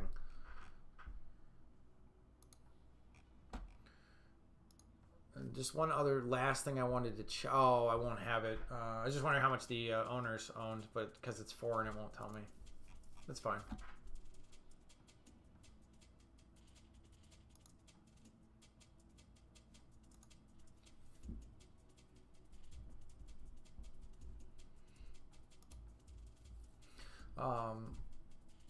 CSP is one that I've been in and out of a few times, and I'm just curious on that big of a pullback what that's actually doing.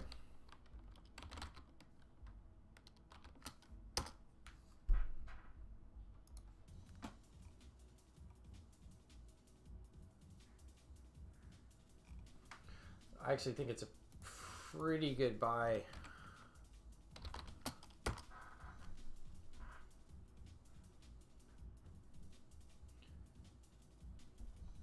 I kind of like it at 1560.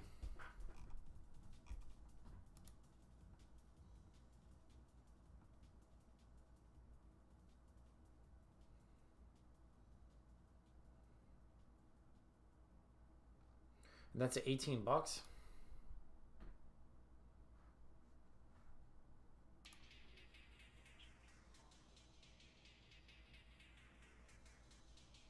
This is traded all the way up to 28 too.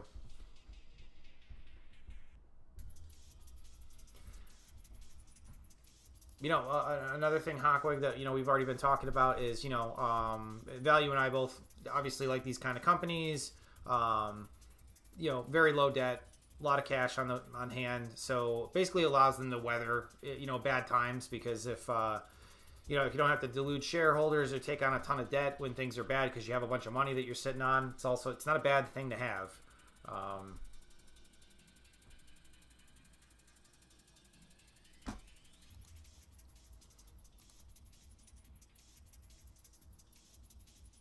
This is another, you know, super bullish sign is you got Joe here, who can't stop buying stock.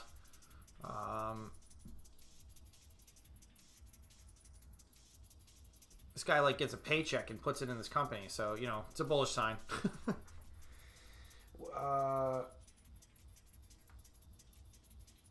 Price $14.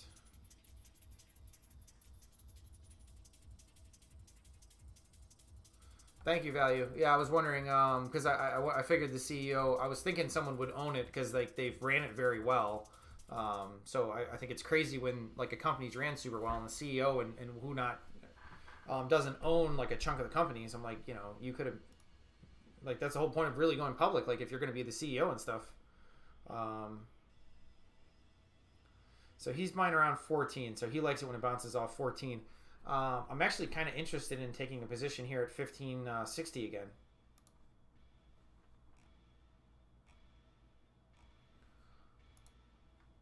I probably will add this to my list of stuff just to watch. We'll see if it maybe if it bounces here a few more times, or I don't know. Maybe I'll miss it, but it's not the end of the world if I did.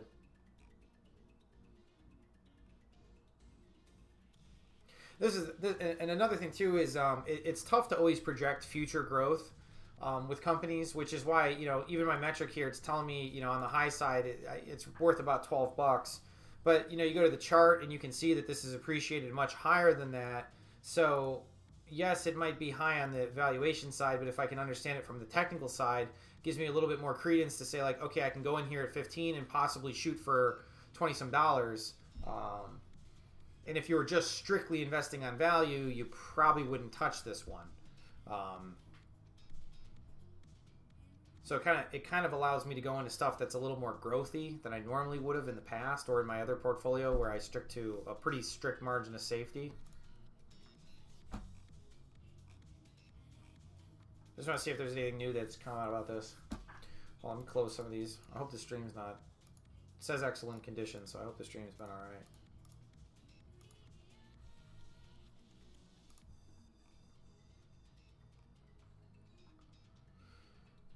This was April 14th. He said the rally is done. Well, he was right on that part, but...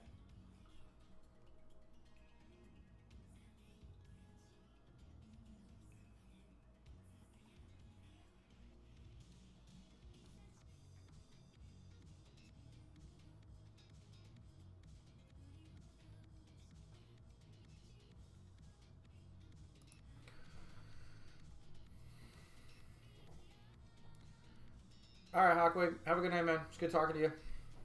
Good luck with your investing.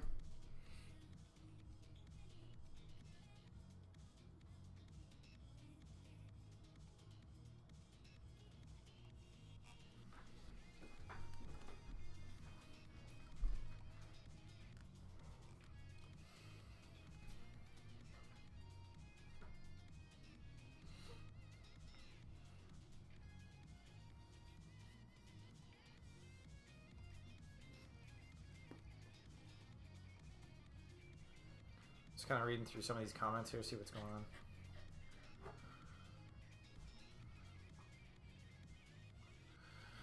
on. These are going back a ways.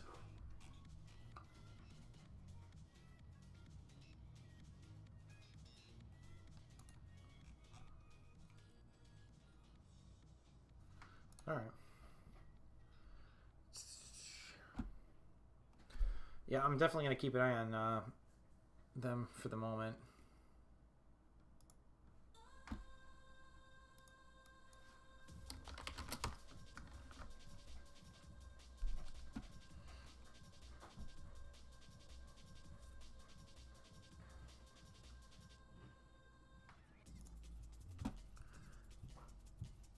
And I was just pulling up a KARO value, and just when I'm looking at the chart here, if it gets there's a resistance around like 33, or support I should say, and then the next lower line's around 30. So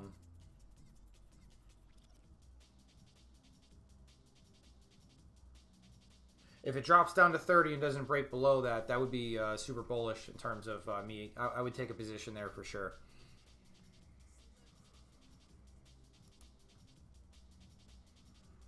As always, do your own due diligence. Please don't buy anything when I say I'm going to buy it. I'll probably buy it at 30 and it'll go to $3. So, all right, next is RGP. Resources connection in a global consulting firm. Company segments include RGP and other segments. Well said. Thank you. Global consulting firm focused on project execution services that power clients' operational needs and changing initiatives utilizing on-demand, experience, and diverse talent. Offers advisory offerings in the financial service sector across 4 areas: strategy, management, risk, digital and tech, and data analytics. Okay. Their principal markets are North America, Europe, and Asia Pacific. So, I don't know, worldwide, essentially. Have a dividend. Revenues look good. Stock price or stock share count chilling. Once again, another company with cash.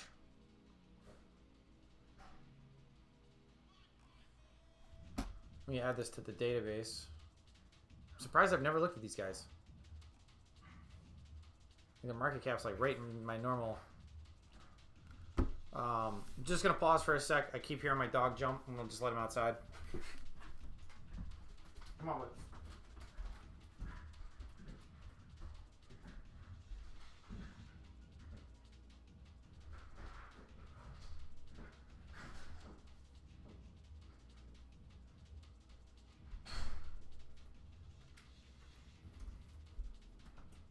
right, I'm back.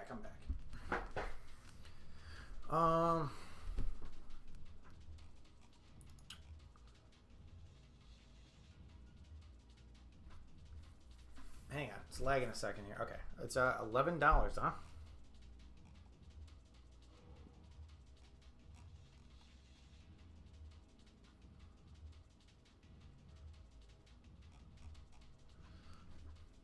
Looks like this year earnings have been down a little bit.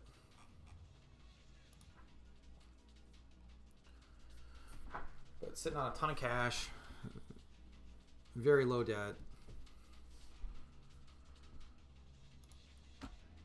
We have insider buying.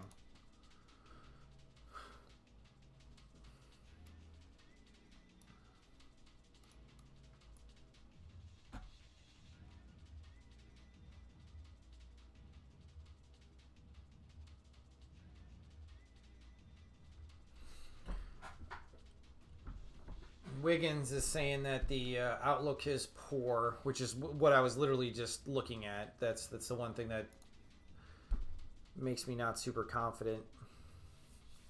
They will not cut the dividend with $100 million cash on the balance sheet. It's trading at 7 times EV to EBITDA, so your 14 times is irrelevant. They're holding for sale their $9 million office at cost, which will likely be liquidated for $15 million, resulting in $6 million gain on sale and adding further balance sheet strength. Management has historically opened the wallets when the stock is cheap. Look at their Dutch tender auction in 2017 when they bought back 20 to 25% of the company in one go. Same management still in place. No mention of the string of recent acquisitions or the RIF that temporarily cut operating margins due to restructuring changes.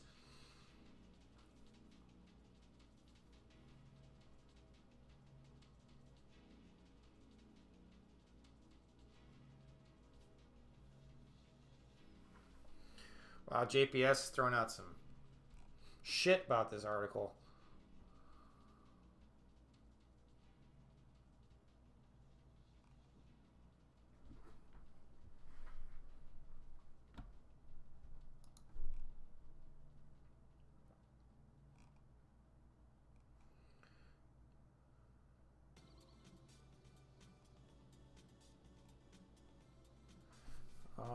Q3 earnings conference call. Resource Connection sees Q4 revenue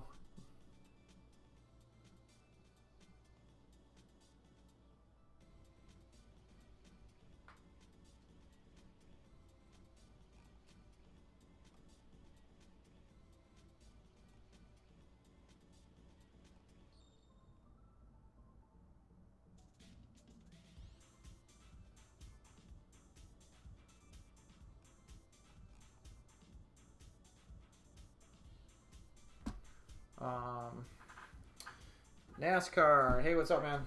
Big day in small caps. Mirror from yesterday brought momentum into another small cap play. RGC and AZTR wild moves. Yeah, I'll have to pull up some charts in a second and see what's going on. But yeah, I mean, small cap, you know, it really ripped last week, and then it had a bit of a pullback at the end of last week, and then so far this week it's been doing all right. So yeah, if you're in the right name at the right time, man.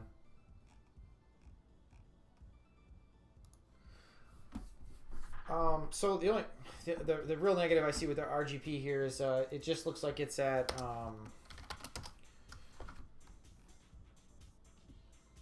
and the stock price is all over. It's gone from like under 10 to 11.50 now.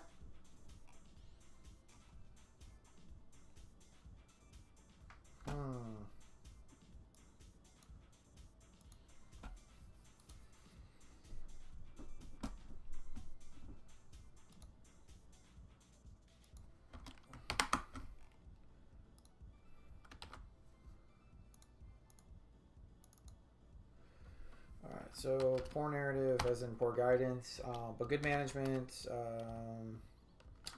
I think it's good fundamentals, has a dividend, low debt, definitely on deck. I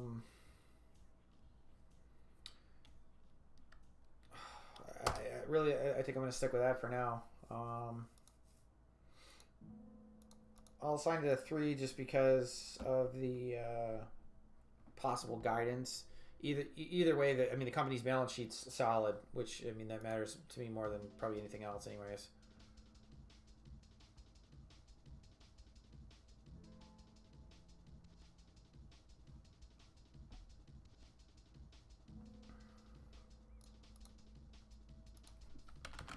We'll say 1150 on the high side would be interesting, and 850 on the low, I guess.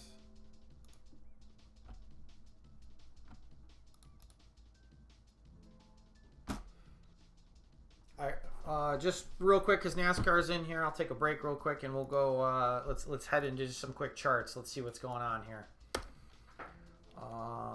Mira.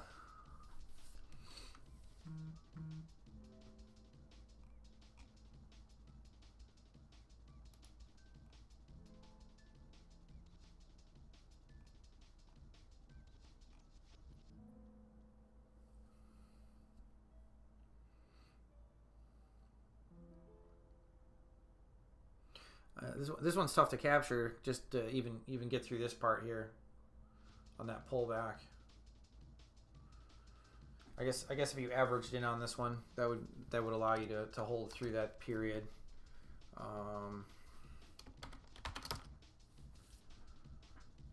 Yeah, some of these names. Oh my God, some of these names is rocket.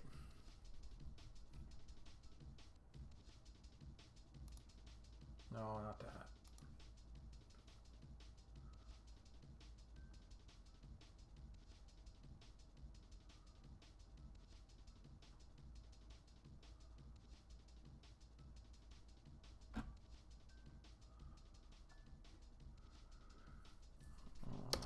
AZTR.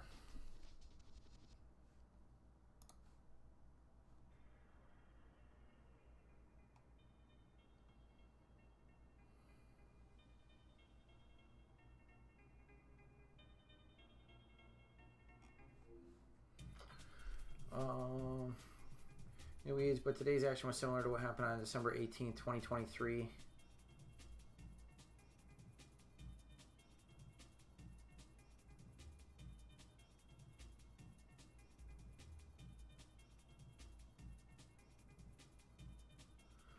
Yeah, that's always the problem I have, NASCAR. I know you more day trade, but it's tough for me, man. I don't like. That's why I'll swing trade, because I can at least I can see things forming on the dailies. I don't know. Like when a stock like this starts taking off, and like to have, I don't know what you're looking at here that allows you to keep through these things. I know you can use VWAP and stuff, but like.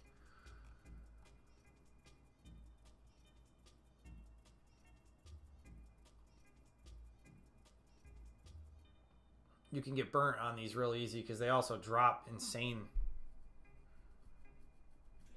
At 116 you said you bought in? Wait, what?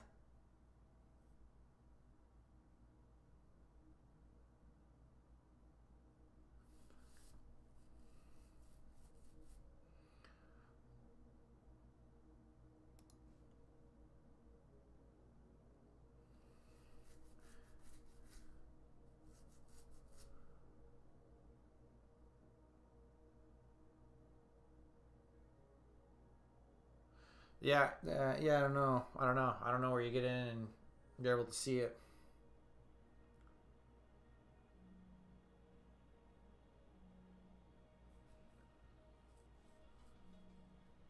I was talking before though, NASCAR. I'm still watching MAXN. That's the one I still hold a position in here. I just think down here it's just trending down here. I mean, I have, you know, a low side. It could get down to 17 cents, and I'll keep averaging down as I see it closer to that. But just with a crazy short interest on this one, I mean, this could appreciate to some stupid amount in one day.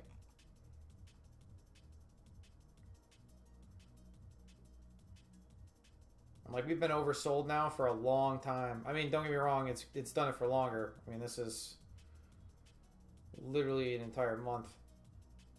So I guess if we're looking here, we're at about a month now. I mean, this volume here is high.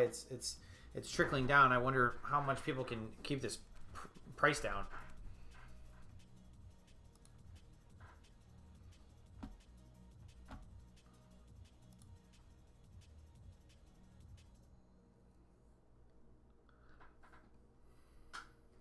But I'll probably do VSAT here, and then I'll probably call it at 9 here. It's a provider of communication technologies and services. Its segments include satellite services, commercial network, and government systems. It's satellite-based broadband and related services, commercial airlines, other aircraft, residential customers, enterprises, blah, blah, blah. It's a bunch of stuff we do with satellites. That a big dilution.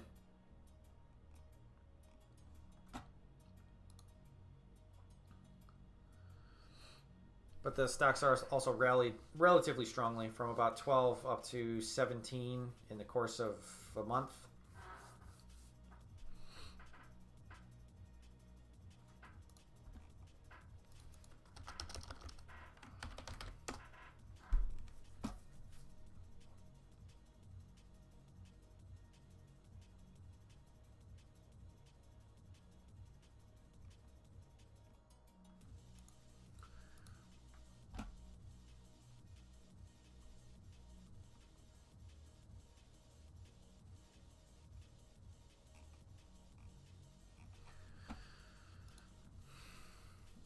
A lot of debt.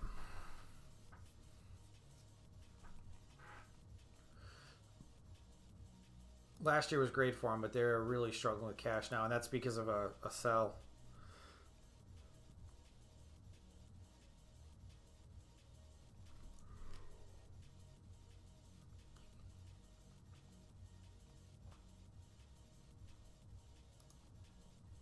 See if anyone's talking about anything.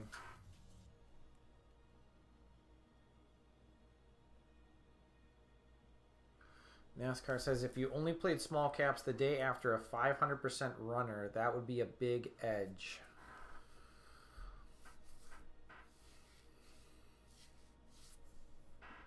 This Michael guy is everywhere.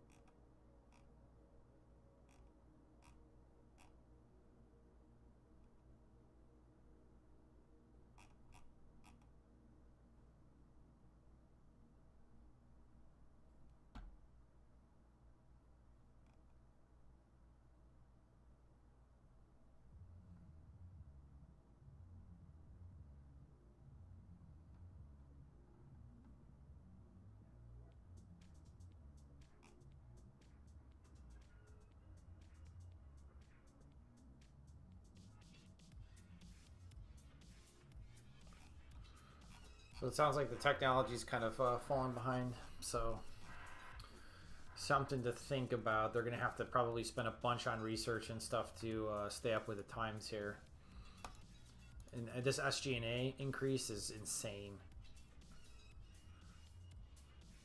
Yeah, it's but to your point, NASCAR, with the small caps, I mean, that's typically why I tend to look at these things anyways. If I'm already invested in this, that you see, I mean, you've seen it. If you just pull up the Russell, I mean, that's where you see, like, I feel like some of the crazier swings. Not the 1,000. Even the 1,000 there looked great, though.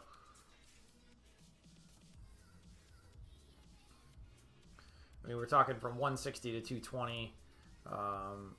This is the Russell 1000, 200 to 300. So,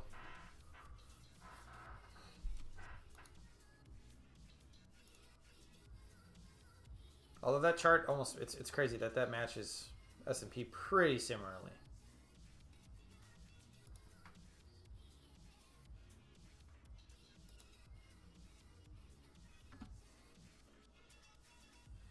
So value's been having a little run though, from 60 to 90.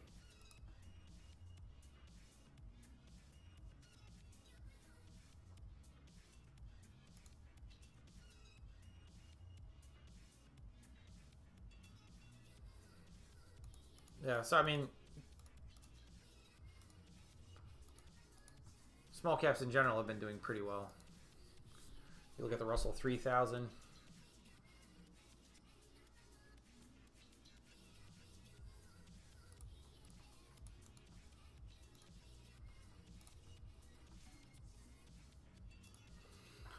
All right. Well, either way, I don't think I have too much to add to VSAT. I was just curious looking at it, but it had a nice pop for the day. So, do I think it holds here? I don't know. I'm also wondering on a weekly chart here too.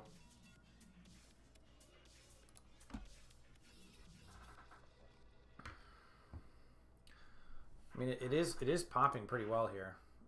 Well, I'm trying to pull this up here.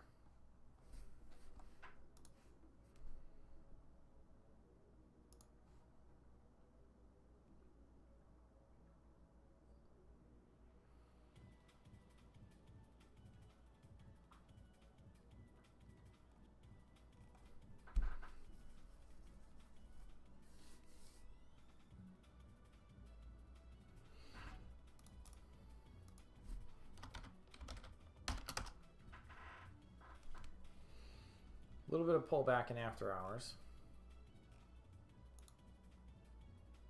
but a good run up the past few days here. Past month's been great too, for that matter.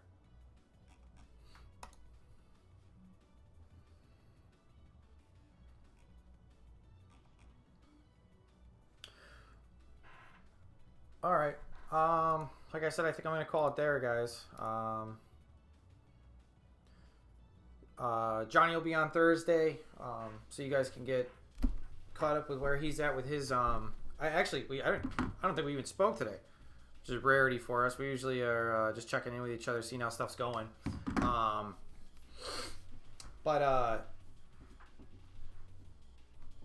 Yeah, he'll be on his Thursday at his normal time, I believe, and then we're gonna do our stream on Sunday.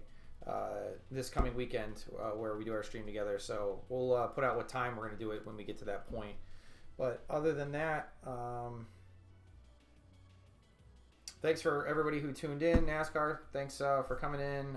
Value, Hogwave, thanks for all your comments, guys, and having us go through some stuff.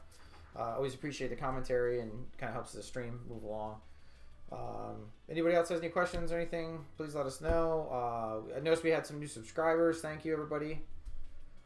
Yeah, NASCAR, we do usually do it early on Sunday just because Johnny, he's so far ahead of me time-wise. So at least Eastern, you know, I'm on East Coast. So for me, you know, it's super early for me. So a lot of times I get it, probably most people are watching after the stream. They're just watching it, you know, not live essentially. And I know some people in Europe probably get to watch it because that's more Johnny's side.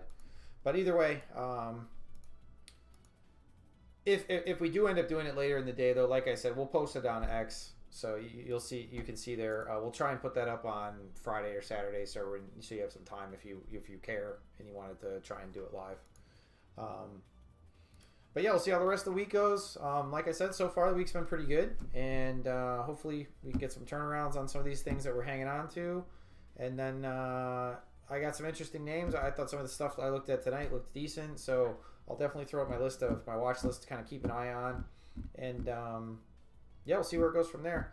I feel like there's quite a bit going on. I mean, you know, Biden dropped out of the race, so politically, there's at least in the States.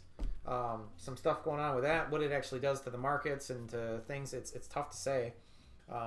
Speaking of BNED, I saw that the Department of Education stood down, at least in the meantime. It's not that they can't bring the proposals back, but in the meantime, the change to BNED is now basically kaput. So once again, we were right on our thesis. So frustrating, because the whole thing was stupid. But either way,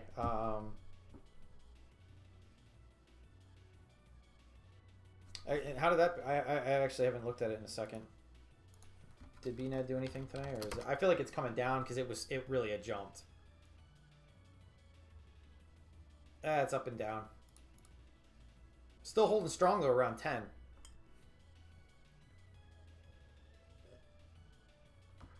Which puts it at the market cap of 260. So.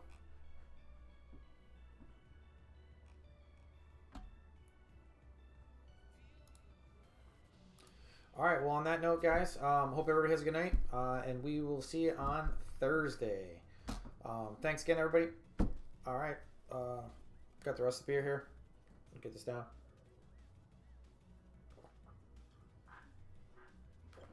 All right, there we go. Cheers, everybody.